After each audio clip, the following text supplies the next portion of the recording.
Scarecrow, right? We are now live, I think. Yep. Hello, everybody. Good morning. Good afternoon. It's definitely 3 o'clock. Are you sure? I'm not sure. No, I need to know. I did double check the time there. It's 3 o'clock. How is everyone? Let's start with Robin today. How are you feeling? What's going on in the world of Robin? I am good. It is extremely rainy. Mm-hmm. And I don't know why, because it was blue skies yesterday and I'm getting whiplash. And I'm kind of done with it, to be honest with you. Yeah. But other than that, I'm good. I've not been up to a huge amount, just work. Just work stuff, just work. What about you, Kitty? Kitty? Well, what have I been doing? I had whiplash yesterday because yesterday literally sunshine, cloud, sunshine, cloud, sunshine, cloud. Today it's just cloud. So we're in May. We have been forecast the hottest summer on record, and I'm wondering where that hottest summer on record actually is. So other than that, I've been doing lots of training with clients, doing some getting to grips with quite a complicated membership site, which I've been thoroughly enjoying, and having a good old rant on LinkedIn.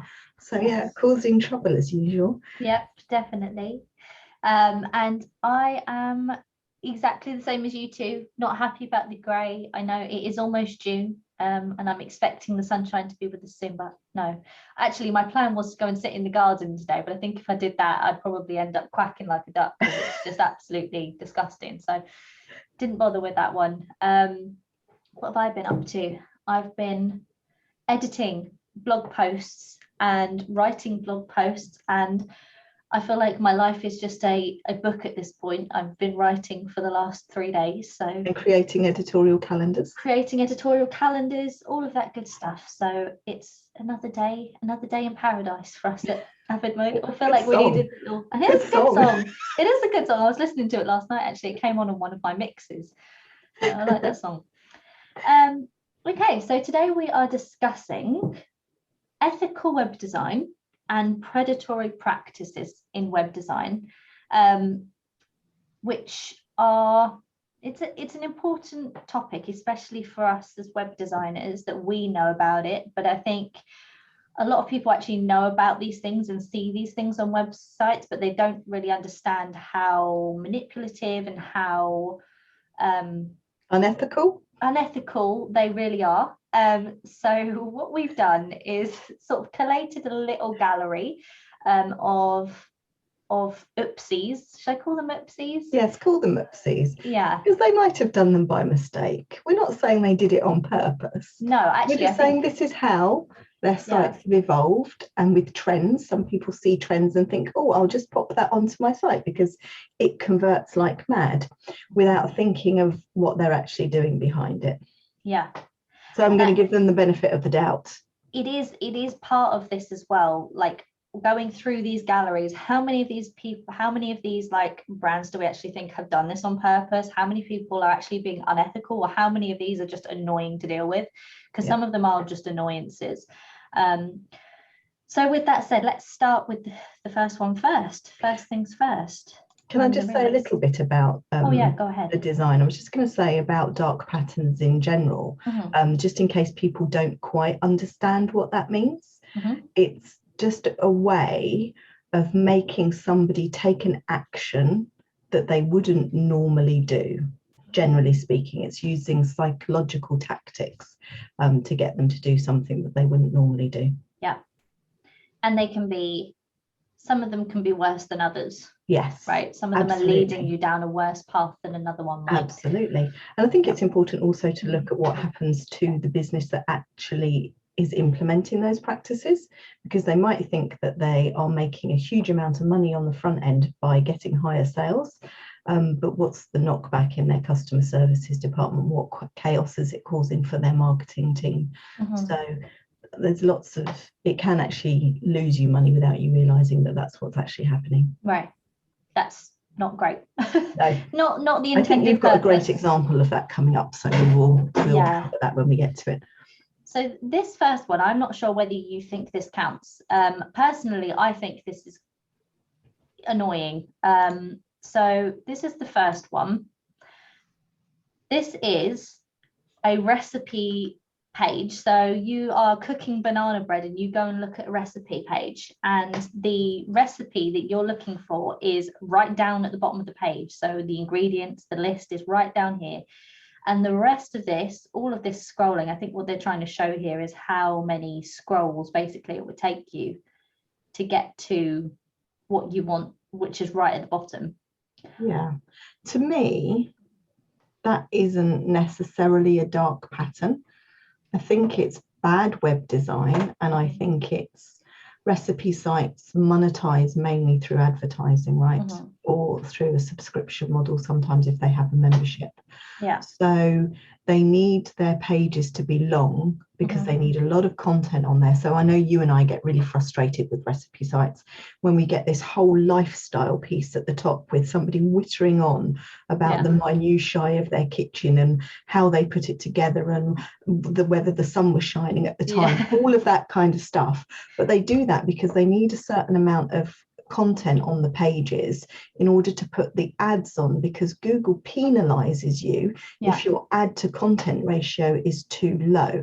So partly I think this might be Google's fault. Okay, so in some respect. I don't think they're misleading you as such, but I do agree with you. It is so annoying. Yeah, I think it is as well. And it's one of those things that I do notice when I'm just trying to search naturally on Google, and I go onto a website and I actually back out of it if I can't get to the recipe quick enough.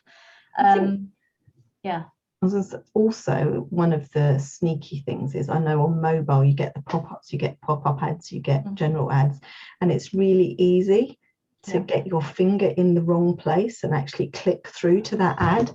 And then when you try and go back to the recipe page, of course, you've got to start at the top again because you were like, so that could count. That piece could count because people are clicking by mistake onto ads, and therefore it looks like your post is performing better than it is with the ad service that you're charging to put those on your site. So that's a bit naughty. Those people haven't actually intended to go through the ad by any means. So when it says 70% of these have pop-up ads, so 70% of these recipes will have an ad that pops up somewhere along the way. If you've accidentally clicked on that, they can't tell whether you actually intended to or not, but the numbers are in their favor, and they go, okay, well, you know, I've had this many clicks and that benefits them in that way. So yeah, that in that way, I think that is quite a sneaky and manipulative way if it's intended in that way. I mean, a lot of these people won't know. No, they won't know what they're doing. They don't know they're getting those accidental clicks. But I think, Robin, you can talk to the autoplay of video or sound. I mean, that's just bad user experience, right? I hate it. Like, I hate it on social media. I hate it on websites, because if somebody's interested in watching your video, they will press it and they will turn on the sound. That is just the truth. They will do that. And if you want to scroll down the page, you do not want something talking at you if you've got your sound on. You do not want to hear it blaring. Like, of my advertisement is obviously based on my cookies, which is mostly gaming stuff. So when I get a trailer for the loudest game in existence screaming at me as I'm trying to look for a bread recipe, it's not something I want, and it's not something I'm ever gonna want. Like, sure, I might go and watch that advert separately on YouTube where I've chosen to press the autoplay, or I've chosen to press it. The only time autoplay works is if you are actively watching a video that needs to scroll over to another one. Otherwise, it's just not necessary, because people will click an ad. They will click it if they're interested. That is this one kind of falls halfway between, doesn't it? Yeah, it's sort of half and half. I think the subreddit that these are from is about it being partially annoying and partially unethical. So I think it does fit those. So let's move on to the next one now.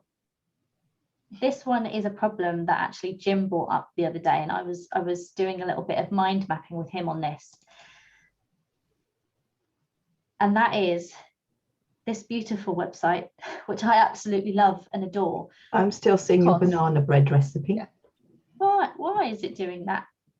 Hold on 2 seconds. It's a Zoom moment.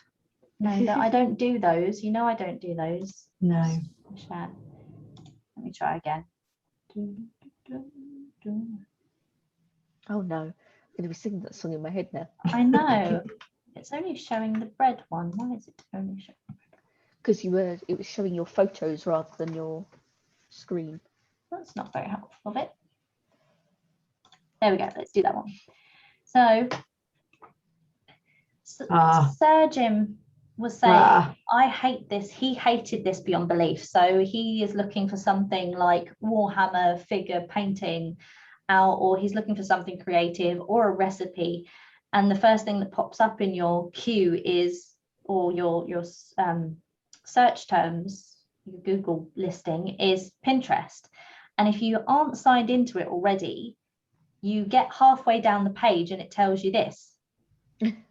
And the problem with that is there's no way of escaping it. No, there isn't. There's no. So that is a predatory practice. Yeah, because there's not usually, when it's something like this, a pop-up, you expect there to be an X out here or something. And a large X, not a little tiny one, because that's a predatory practice. We've got one of those later. Yeah. So actually for me, this isn't really a problem because I'm signed in all the time because I use Pinterest constantly. I do as well. But you know what really annoys me about Pinterest as well now is that Google now auto logs you in, right? And that might not be the account that I want to use, because I've got several Pinterest accounts for different things. I've done that too. I've done the same thing. I think their user experience is a little bit naughty. Yeah, I think it is too, especially as it lets you go down a certain way. It sort of teases you with it and goes, oh, now you have to sign in, even though you've seen the first, scroll down, or it's let you click on something. That part of it for me feels quite uncomfortable. Yeah, well, I don't necessarily want to, I do enjoy Pinterest and it is something I want to sign up to, but generally speaking, I don't want to be forced to sign up to anything. It kind of feels like, it does feel like you're being forced to, which I think is the thing that's not great, is that, no, sure, I can understand putting your content behind something gated is, necessary. It always feels to me like there's a certain amount of pressure behind it of, you have to sign up to be able to do this. It's kind of like, well, actually, do I want to sign up for something? Do I want to get emails? Do I want to be annoyed by having to go and do authentication and stuff just to go and see this one image that I'm looking for in this one moment? So as a user, so there are two problems here, aren't there, for Pinterest as a company? Number one, when I am in incognito mode doing searches for something that's going to be visual, I use Google image search because I want to avoid Pinterest. So that's the problem for them. Then they've got people actually getting onto the site and bouncing back off. I can see why they want you to sign up, obviously, because they're not there as a free tool. They need user information on so that they can advertise to you and stuff like that. Any of these social media platforms are not there just for public interest. They're there because they are businesses. So they have got to have some way to capture you. But I do agree that this is a particularly annoying way of doing it. I think that's where you would put in, the benefits of Pinterest being that you can create folders. It's not like the only thing they're offering is this just endless amount of scroll of pictures like you would find on Google Images. It's not trying to convert you by benefits, is it? It's just trying to say, well, you can't see anything unless you give me your email address now. Because it could quite easily be doing that. I mean, the people that are going to use it want it for creating folders and creating those boards. What are they called? Pin boards. Group boards. Kanban boards and all of that kind of stuff, just like inspiration boards. The people that are using it as Google Images are going to bounce off the site anyway, because they'll find what they want and they'll go elsewhere to wherever it's sending them off to. So I see it as a bit of a cheeky one. Okay, so the next one, we're about to get a rant. But yes. I didn't know you chose the New York Times. You didn't Oh know. Well, my I goodness. personally have not had the issue with the New York Times, and I didn't know it was an issue with them. I've had the same issue with WW, trying to get rid of their subscription, and a couple of other ones last year actually. I can't remember. I have it all the time. Yeah. You know, as a business owner, in my personal life, my biggest bugbear is, you've captured me, I'm subscribing, I'm happy with my subscription, I need to stop it for some reason that, you know, it's not still there for the purposes that I want, it's too expensive, I found something else, but you won't let me unsubscribe. In fact, I've got 2 subscriptions that I still haven't managed to unsubscribe from for the last 2 months. Yeah. And that is unethical practice. That really is unethical practice. But then there's companies like, I think we spoke earlier about Rand Fishkin, who was the founder of Moz, and now runs Spark Toro with his business partner. They have a lovely way of going about it. They're a subscription model, and they email you 3 days before your subscription is about to tick over and say, just getting in touch. We know your subscription's coming due in 3 days. If you want to unsubscribe, click this button, because we don't want you to pay for something that you are not using. And that's membership models and subscription models. A lot of them rely on you forgetting, especially when it's really a cheap subscription, like it's the cost of a cup of coffee a month. You know, that's one of the biggest things that you see when somebody is drawing you into the subscription. Oh, it's less than a cup of coffee a day, and you won't notice that coming out of your bank account. So people are often subscribed for I mean, I've been subscribed to video games for years and years and years that I don't necessarily play. Yeah. But to me, it's just worth it sitting there. So I think it is very unethical. I think it's bad practice. That's my rant. Sorry. The issue I have specifically with this one is, give us a call, text us, or begin a chat with advocates. I don't, generally speaking, I'm not very good with calling people or texting people or chatting with people. I don't want to be forced. Again, it comes back to the previous point. I'm not a person that likes to be forced to do anything. And this here is bullying me, and I will use that term, bullying me to give a call or text somebody when I don't want to talk to a real person. I'm on the internet. I just want to unsubscribe from a service. I don't want to go and talk to you about why, because I will just feel, here's the thing, you know, on that call, you're going to be guilty. Either you're going to go away feeling like you've been super aggressive to the person you're talking, which you don't want to do, or you'll be guilted into staying with a subscription that you do not need. Yeah, because they know as a business, if you can get on a call with them, they're way more likely to keep you than if you were to have a button that just says unsubscribe, because there's nothing behind having to just click unsubscribe. Whereas if you're speaking to someone, they have the ability to talk you back into it, and it's a common tactic. I see it as, if I have subscribed to something online, I should be able to unsubscribe online, and there should be no interaction unless there's something that's gone wrong, because there's no need. If you've allowed me to sign up and I haven't had to speak to someone on the way in, why do I then have to speak to someone on the way out? It doesn't really make sense, especially as it's on the internet. Also, I think, as not from a business perspective as well, a lot of these that you see, where they are hard to unsubscribe, you then get an exit interview as to why you're unsubscribing. Yeah. And I don't know about you, but I quite often just tick the first box. Yeah. So your marketing department might think they are collecting fantastic information, but actually I'm just going to tick the top box because I have no interest in telling you why I'm unsubscribing. Yeah.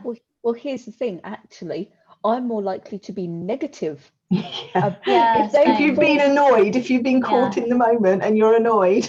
And if it's tried to force me to or if I'm trying to subscribe and it's tried to make me stay and it's made me do this, call, text or chat with somebody on a thingy, I am more likely to actually leave a negative of, actually, I really don't like your service because you're basically forcing me to do things I don't want to do, which... that's what a big part to dark patterns, right? Users are really vocal.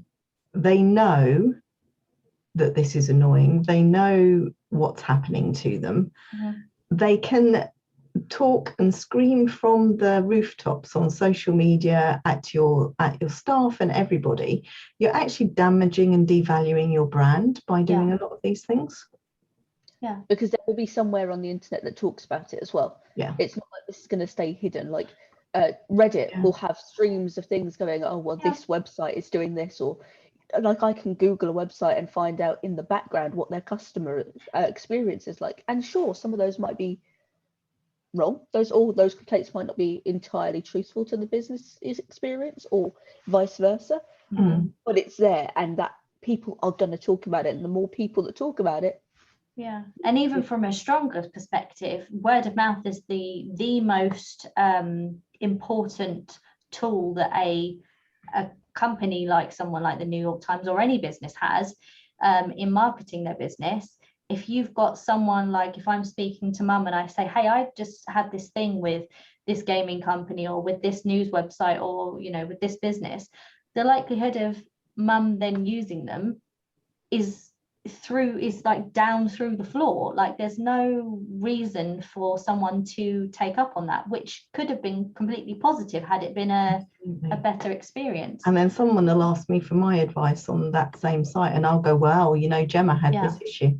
Yeah, it's part of conversation, and it's how we trust between people in that way is way higher than anything else. So if I'm saying negative things about you because I've had this experience, that's going to be negative all the way down the line to the next person that experiences it. So, and it happens all the time. It's not just these I mean, it's not just newspapers, it's gaming. I've had it with diet companies, I've had it with we had the problem with that accounting system that we were trying out. That took me 2.5 months to unsubscribe, so that's an extra $150, $150 that they got from us, that they never even said, well, because you've had such trouble, we'll refund that to you. No. Yeah, and that's the other thing as well. You know, you were saying about the interviews afterwards. They sometimes take up like an hour of your time. It costs you money to try and get rid of these subscriptions sometimes. So just be careful what you're subscribing to and have a look and see. If you're not sure what you're getting into, maybe check it out first, because sometimes I do that and I'm like, actually, how much of a pain is this going to be to get rid of? Yeah. So one of the final subscription things is also, it's not just subscription and membership like this, but it's also email subscription for newsletters. I have had not a horror story, because nothing really negative came out of it, but Kitty and I did this. We went through this personality test to get these bespoke journals. Can't remember the company's name, but basically we got subscribed to their newsletter. Great, was loving the experience. Found out we couldn't get the books over here in the UK because they didn't want to ship them. We gave up on the entire thing, and I pressed the unsubscribe button. 2 days later, I get 4 emails. Because they haven't taken you off the subscription. And I will say this, it took me pressing the unsubscribe button about 7 times over the space of 2 years before I obviously I was being a bit lazy, because I was finding it every few months and realizing that they were still sending stuff. Daily stuff, by the way. I then ended up having to report abuse because it was just not getting through. Yeah, I was like, you know, the options of, oh, I no longer want to be signed up to this, etc., etc. I literally had to do the reporting abuse. You are sending me these. I have been trying to unsubscribe for nearly 2 years now. Please leave me alone. I do not want this in my inbox. And that's such an easy thing to deal with. You know, it's not hard, and it's damaging your company. It is. You know, it's damaging in so many ways, not only because Robin has had a bad experience with you, but also it's damaging your stats in your email supplier, because the more times you get reported as spam, the less likely you'll be delivered. And I mean, one of our clients had their accounts banned, didn't they? We weren't managing it for them, but they had so many complaints about spam that they had 3 strikes with MailChimp and they were out. And then you lose your whole platform, all that information. Which you've worked so hard to get to a good place. not worth it. Yeah, and that's not even counting the side of it that you can't really test through numbers and KPIs. It's the general feeling around your brand. What is the current feeling around my brand? If you don't have access to that information, the information that you have is, you know, that email that you got saying, or the report that you got saying, please leave me alone, or a negative feedback, but you don't actually know how many people that has then affected. But actually that is a huge range of people that could be basically touching from just that one interaction. And every interaction is so important, especially if you're a smaller business. Every single touch point you have with someone matters. So yeah, don't do this. Don't be doing Don't this. do it. Right, so the next one,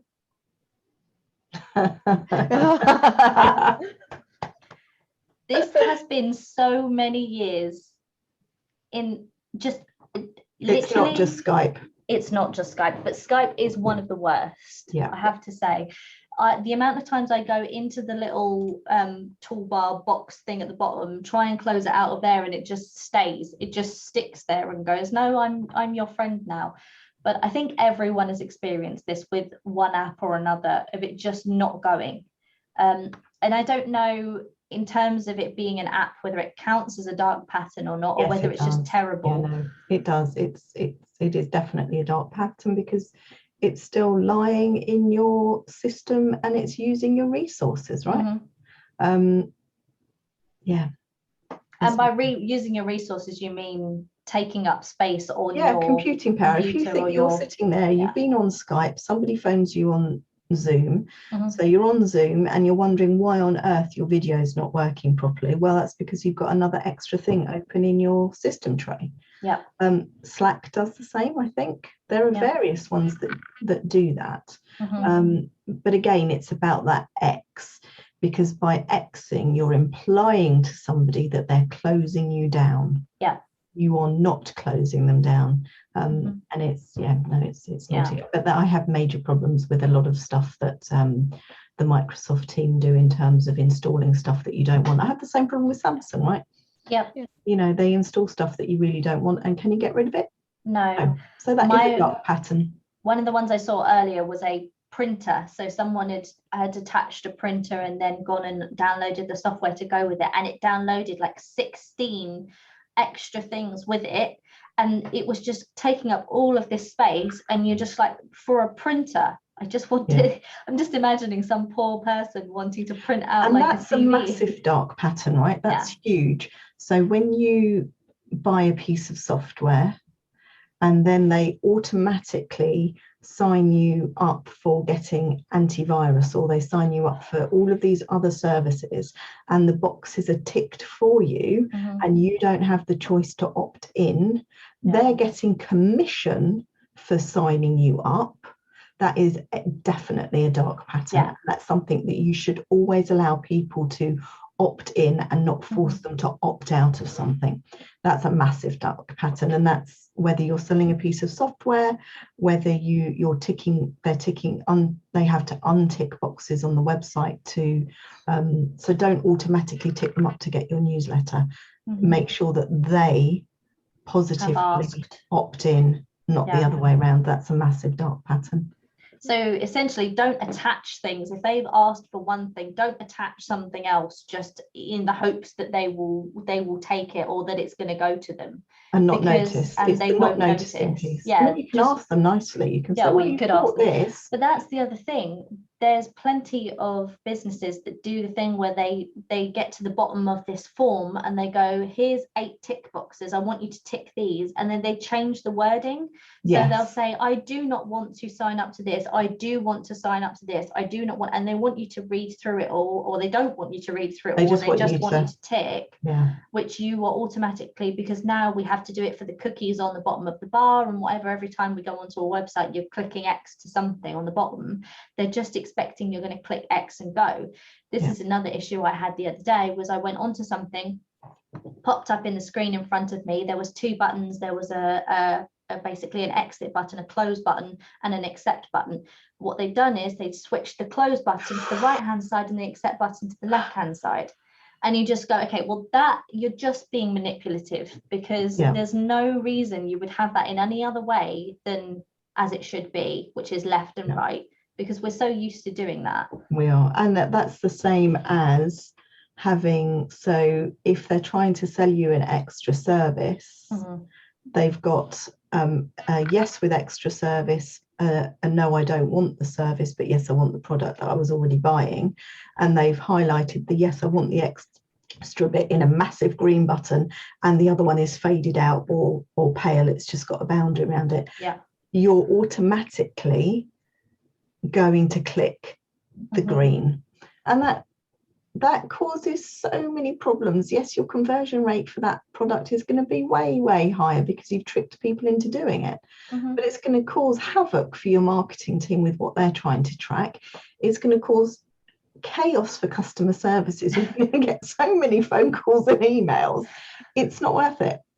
No, because people don't feel like people don't like to feel like they're being tricked, and you don't want anyone to have that experience with your business of, hey, you've tricked me into this. Why you would ever want that is insane. I feel so sorry for half of these customer service teams. I can't even imagine the stress. And I don't know if in here you've got the I mean, we've used it, so I'm not saying that we are totally clean and absolutely perfect in this.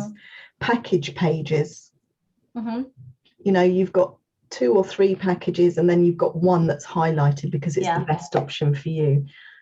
If it's not the best deal and it's not the best option, but it's the one that makes you, the person selling it, the most money and the most profit, that's a trick.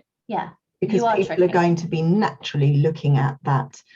We try to encourage our clients to make sure actually that is the best deal that they can provide for their clients, in the same way as often where you see featured products or our best sellers on sites. Those aren't their best sellers in a lot of cases. If it's algorithmically run, it absolutely is, and that's how we build. But a lot of sites, those bestsellers are the stuff that they can't shift and they want to get rid of. So I think you have to be really careful with the way you use these tools. Yeah, for sure. And I think the weird thing of coming again back to this Skype specific problem. The problem is that we all know the X closes, but you've got minimize directly next to it. And it always feels like a bit of a spit in the face when Skype does not close, but it minimizes itself. When literally it's like, if I wanted to minimize you. And that's why it's a dark pattern, right? The button is right next to the close button. I know what the minimize button does. And I know that should I want Skype to just be there, but hidden from my site, I can press the minimize button. You don't need to, again, the word force, you don't need to force me to keep it open if I'm done using it. I have this same issue with Steam. Steam does this so much. And the problem with it, so Steam is a gaming platform, and if you open it up, if you click it in your little, I think you can all see this, but in your what's it called? Toolbox. I keep calling it the toolbox. Toolbar boxy thing. You open it up and it brings up the wrong box, so it brings you up your friend's box. So you have to right click on it to get into your games library. But if you then try to X out of it and you go, okay, because actually the Steam launcher here takes up a lot of resources in the background, or tries to download on you when you really don't want to be downloading anything. If you just click the X button, it goes into the bar and it still downloads whilst it's sat there. And there's so many times I've been working, or Jim's been playing something, like he's doing Street Fighter or something, and he goes, "Are you downloading?" And I go, "It's Steam again. It's Steam again, isn't it?" Because I've just X'd out of it.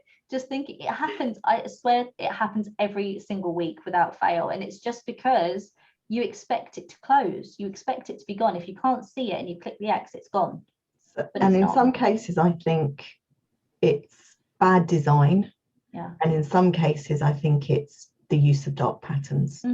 And where that boundary lies is quite difficult because you don't know the designer's intent. Yeah, you don't know if they've actually meant that to be the case in the first place, because plenty of them won't have done that. It will just be something that's accidentally happened through their design and development stages. They've just left this in, or it's something that's come through and they haven't really thought about that journey and that pattern. But yeah, right. Oh dear. Right, we're going back the wrong way. So this is one that I think you were talking about earlier. So I've not personally had this, but it not telling you that it's not available in your location, that would infuriate me. I would have posted this one to Reddit if this had happened to me, because there's no way I'm paying for a subscription to then, or going to start the trial, which, by the way, you have to put a credit card up next to. And that's another one that I forgot to. So Amazon Prime moved from most of their stuff being available on Prime to this silly thing where you subscribe to different genres and they give you a 7-day free trial and then they start charging you for it. Mm-hmm. There were 2 that I fancied trying because they were stuff that I used to have in my Amazon Prime subscription. So I popped them in, and actually there wasn't very much in them, and they weren't particularly interesting. And then all of a sudden, a few days later, I got charged for it. And I was like, oh, damn. Yeah. It expects you to forget about it. It expects you to just kind of go, okay, I signed up for a free trial. Yeah. And either that you're going to continue using it, or that you'll completely forget that it's going to pull it out until you look at your bank account, which is And you can say that's the user's problem, right? Because maybe I should have a list of stuff that I've subscribed to and the dates when I need to check and unsubscribe and all of this kind of stuff, but we don't. And we do know that some companies exploit that to get extra charges in. And I'm not saying that Amazon particularly do, but you know. I mean, there's plenty of them that do notice that, because it's something that we all do. There's plenty of us that have just got subscriptions sitting in the bank account, and we come up to it, you know, once we're doing a check through, and we go, why am I still paying £2.50 for a Hey You subscription that I haven't used in 3 years? Yeah. That's £2.50 for 12 months a year for 3 years. They've just made however much money off of me from just doing nothing. And I mean, it also, you know, for their shareholders, right? Yeah, exactly. We look at people like WoW, Blizzard, specifically at the moment, because they've lost a massive amount of people, but they've still got a load of people on 6-month subscriptions. And the way that they appear to be releasing their content at the moment is they release just before the biggest tranche of 6-month people, so that they resubscribe for 6 months. They maybe only use 1 or 2 months of that subscription. 4 months it's dormant, and hey, look, you've got another release coming out. That, I think, that's manipulation. It is manipulation. It totally is manipulation. And when you're playing something that you love so much, you're like, oh, it's fine, I don't mind. And then when you come out of it, you're like, wait, did I really spend that amount of money on that? And I never played it. Yeah. And it happens all the time. So if you haven't looked at your bank account for a little while, and you know there's subscriptions sitting in there that you need to get rid of, go ahead and do that now. Use this as your little reminder that needs to be done, because I'm going to do mine at the weekend. Or at least get started on writing a list. Yeah, write a list. That's a good idea. All your subscriptions right now, and kind of see if there's anything superfluous. Speaking of this Amazon Prime Video thing, this has happened to me. Not necessarily, I don't think it was with them, but a sign up to watch this, or sign up to do this, and then it's not available in your country. Fuming, as you said, Gemma, furious. Because it's like, when you're so desperate to find something that you know you want to watch, and then be told that you can't watch it even though it told you that you could, you get excited for a minute, you get happy, you feel this joy, and then it's like, oh, great. I think this is particularly difficult with the streaming sites, because I noticed with Eurovision, they only said that they weren't streaming into the US, the UK, and some of the other countries on YouTube about a week beforehand. So where previously we've been able to use YouTube for that, they'd disallowed it only about a week before. So I'm assuming what's happened on this situation, which is similar, is either the company that's created it, produced it, or is selling it, has pulled it off and said, you know, it can't be here because we're selling it to, I don't know, HBO, or they're selling it to someone else somewhere else, so that you now can't use it here where you could before, if you know what I mean. I think it's one of those things, and it happens all the time with Netflix, where, you know, something's on Netflix for 4 months, and 4 months, or at the end of the 4 months it goes somewhere else, and it still leaves like a little sign that it was there before. Hey, you've watched this before, and it's not actually there anymore. It happens on Now TV as well. Well, Disney is a big Yeah. sign of that, right? Like before Disney Plus existed, the Netflix had every, or pretty much every Disney thing that you like, not everything, but all the main ones were on there. Yeah. And then all of a sudden they started to slowly disappear. And this was before that Disney Plus had even been announced, that they started to trickle away and disappear, and people were like, come on, man, we just want to watch Disney movies, we just want to watch some really good, nice, like fun Disney stuff, and couldn't understand why all of the main big hitters were disappearing, but like little strange Disney films were staying. And then they announced Disney Plus, and you're like, oh, that's why. You've removed this content from me to move, and that's fine. Business models. They're making business moves in the background that impact the user on the website. But it is something that you need to think about if you are building a website. Are the decisions I'm going to make actually impact how my users use the website in the future? And I mean, not many of us are going to have websites like Amazon Prime and Netflix, but it still counts in the same way. I think, this example though from Amazon Prime is pretty appalling, because they can use technology to pretty much gauge where your IP address is. So there's no reason why they couldn't have it's not available in your area, unless they have privacy policies around that, unless they say that they don't collect anonymous data. And also, you know, you are shielded, so it could be quite tricky for them to do if you're using some browsers these days, because of the privacy settings. So I would give them the benefit of the doubt a little bit. Yeah. But in this case, and this person, that's wrong. If they're doing that across the board, they should be using best endeavors to let people know what's available in the region that they're coming from. Amazon knows where I am. If I go to log into my US account, it knows I'm in the UK, and it will say to me, do you want to log into your UK account? So you can't tell me that it doesn't know, even when I'm not logged in. Well, it uses different web addresses, right? It does, absolutely. Even through Europe, they're different. It's NL in Holland, it's wherever. So there's no excuse for that one. No. Right. Let's do this one. Now, this one I've not seen before. So it's verification. And they want you to verify the set up the notifications in order to get through to the next page. No. I've never seen this. Obnoxious. I would leave immediately. I would be pressing that button. No. I wouldn't. I wouldn't go through. No, I wouldn't. No. Absolutely not. Don't care what the website is. The website, it could be anything, but I am not setting up a notification for it in to my then browser ping window. me. No. Not even a browser window. It sits on your thingy, right, and hops up in your in your toolbar. desktop. Is it a desktop one? I think so. Yeah. Okay. The Windows 10 picks it up now because it's connected to your Chrome and Windows connected. It comes up and it I pressed on one by accident the other day where I accepted by accident that it was going to give me these notifications, and every 3 hours, I kid you not, I was getting we're having a sale, come and look at our and I'm like, please leave me alone. I pressed you by mistake. How do I get rid of you?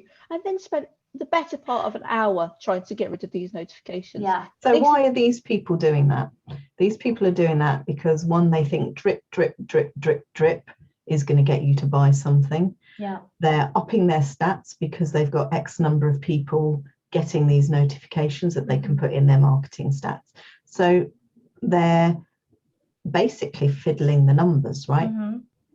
Because they'll look positive, because as Robin said, it takes you forever to work out how to get rid of the notifications in the first place. I mean, I had the same situation where I accidentally signed up to one of these press allow on Yes Style, and for months afterwards still had it. I was found out how to got rid of it on my piece on my desktop.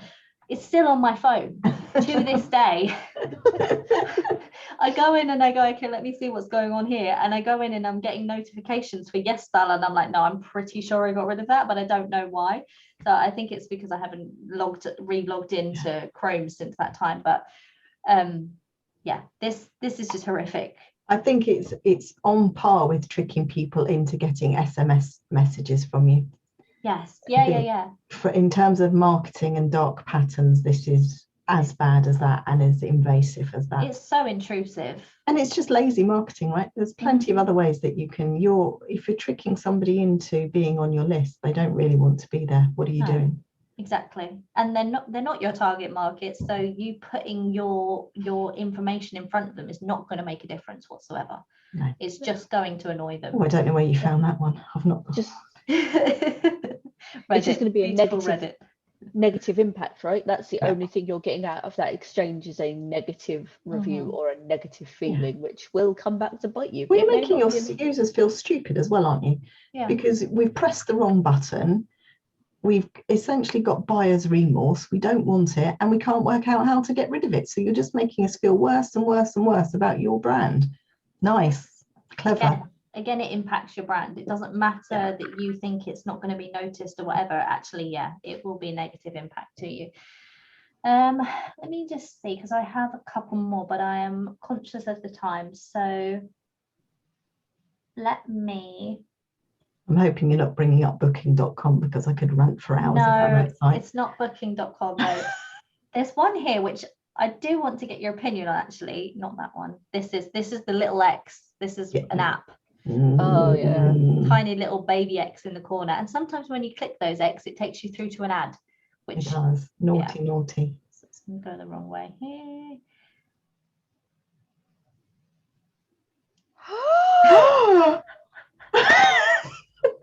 Oh my God.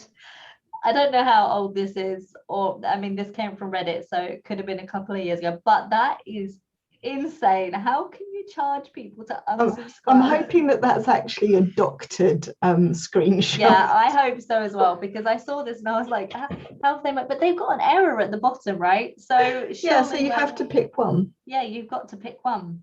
That's a really extreme version of the exit interviews we were talking about earlier, right? Pay us to leave. Yeah, that one's crazy. I mean, I'm hoping nobody watching this would even consider doing that. No, if you see this, don't ever. Not a good idea. To be honest with you, like, I agree with you completely. The thing I'm going to say is, with some of these things, I would consider paying a fee just to get rid of them. No. If it meant that. I know, Robin, you're letting the side down. No, I know, but it's like, sometimes it takes me years or months to unsubscribe from something, and sometimes I just like, I will pay you. That's ransom, right? Yeah, well, it is, and that's I'm like somebody looking up putting a virus on your machine so it's not usable and ransoming you to get it back. Yeah, no, absolutely, that's absolutely true. And I'm saying it's not a good thing that I feel this way, but I'm saying like sometimes this feeling, you do feel like, yes, actually, just stop getting your emails. Because one person was emailing me, I was subscribed to, was emailing me 4 times a day. Yeah, daily. That's just insane. And I was like, and again, difficult to unsubscribe from them. Just like, I would consider paying just to get you to leave me alone. Yeah. Honestly. Yeah.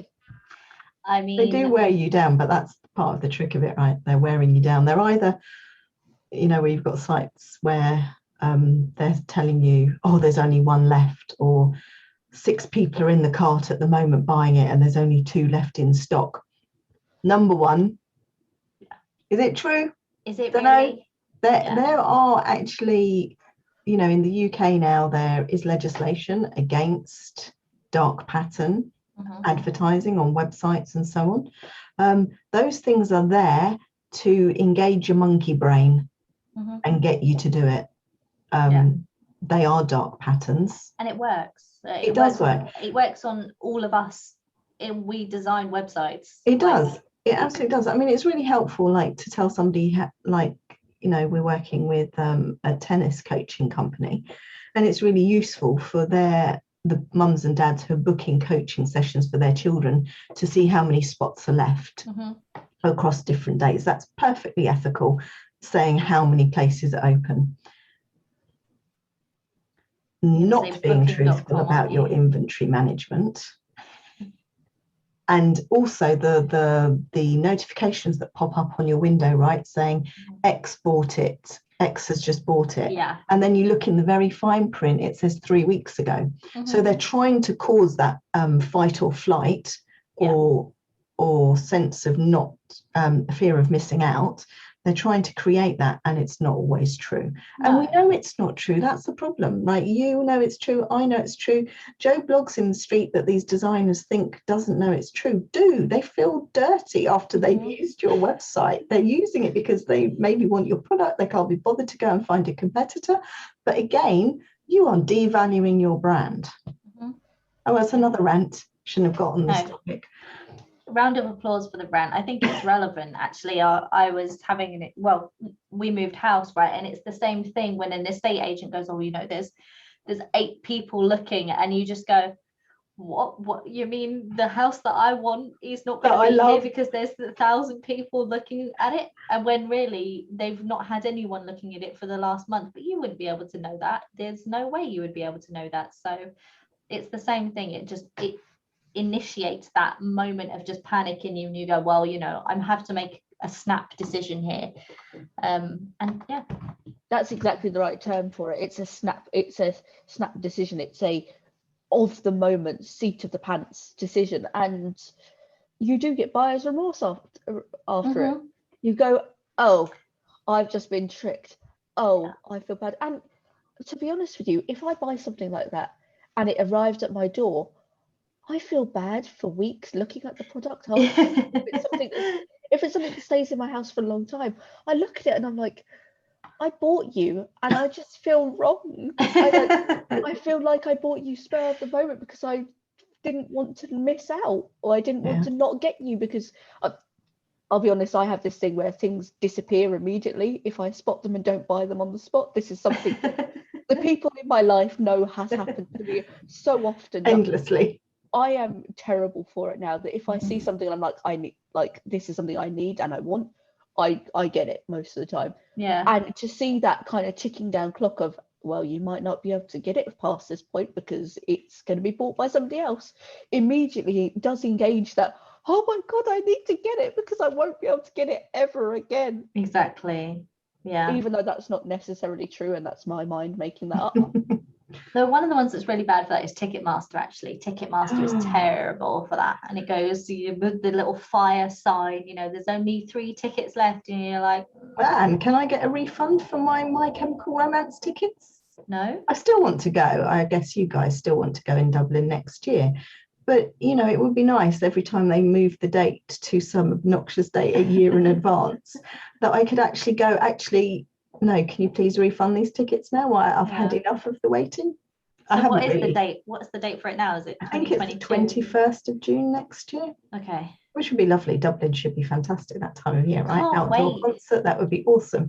But that's another one where there's no link to say, actually, I'd like a refund now. Well, Ryanair was exactly the same with our flight tickets. It took months to get that back because it was like, I mean, I can understand why in the middle of Corona where everyone's trying to, but you also think surely there's an easier way for this to have just happened. Surely that money has just gone into a pot here that can then be passed back should it need to. And I would have thought companies who do so much in that way online would have an easier way for it to just, like, they're not really to touch it, because the moment a human touches it, it turns into a mess. Yeah. So yeah, but we didn't get the money back for that. So I think also with these dark patterns, I think people fall into using them. I think people see that they're converting on other sites, don't realize they're dark patterns. Yeah. And I think it's just a case of working with your marketing teams, working with your web designers, and really understanding how conversion works, because you can use psychology in your writing, you can use it in the images, and those aren't dark patterns. Those are just helping people to read a page more easily and moving them in the right direction through information and education. You don't have to use dark patterns to convert. There are plenty of ways around it. Yeah, And I think one of the other parts of that is, if you're looking at a big corporation doing something well and it's a dark pattern and it's working for them, it's also because they're a big business and can handle it. They can handle the fallout, or they have ways around the fallout. As a smaller business, you don't want to be copying the big, for the same as we said before, don't copy the big boys if they've got it written down that you can take ideas from them, but don't copy them because you're never going to be them. It's the same with this. You're copying something you don't understand, and you're doing something that's not going to be good for your business in the long run. If you're doing it by accident, it's an accident, but it's still going to appear negative on your brand. It's not going to, you can't just go, well, Amazon's doing it. I mean, Amazon can afford to upset a percentage of the marketplace, can't they? Because they have massive market share or market dominance across many verticals, whereas small local businesses who are trying to copy some of these things because they think it's clever, or medium-sized businesses can't afford to do that in their marketplaces. I mean, Amazon is a good example, because there's items now that I can't buy on my high street that I can only buy from Amazon, and they're not crazy items. It's home items. I live in a town/village. It's not a tiny place, but I simply can't buy things on the high street. I can't buy the right amount of toilet roll that I want to, or whatever. I have to get it from Amazon. So I'm trapped in buying from Amazon for that very reason. I don't drive. So for me, it's, even if I didn't like what Amazon was doing, I would still be using them because they're a benefit to me in that way. So they've got you. They've got you. I'm trapped. I am Amazon trapped, although they do give me some good deals sometimes. They do. I love Amazon. I've been buying from Amazon since 2001. So I'm not saying a word. I know. Amazon's not a good one to get into. No. If we look too deep, it's like looking through like a very thin sheet of glass. You don't want to look too deep, because you don't know what's underneath you, and you don't want to know. You kind of want to be like, let's put in the sand a little bit. The message is just don't copy what they're doing, because it can hurt your brand, it can hurt your customer base, and it can drive your profits down. It can. Having to deal with the fallout.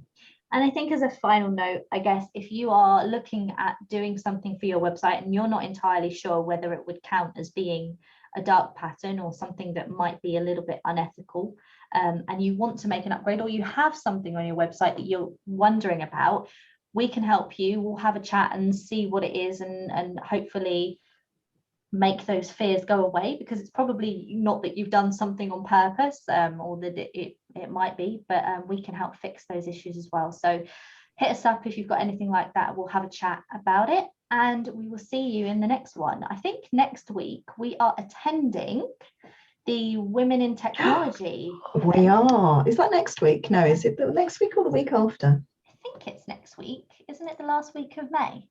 Isn't it?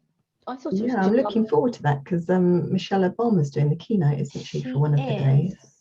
I've got quite a few of the ones I want to go and see now. I'm like, oh, I need to do my list, actually. I haven't put anything in, so I've got an interactive thing as well that we can do to pick the slots. That's the week after. So next week's something different, but we will see you next Thursday. Have a great week. Bye, guys. Bye.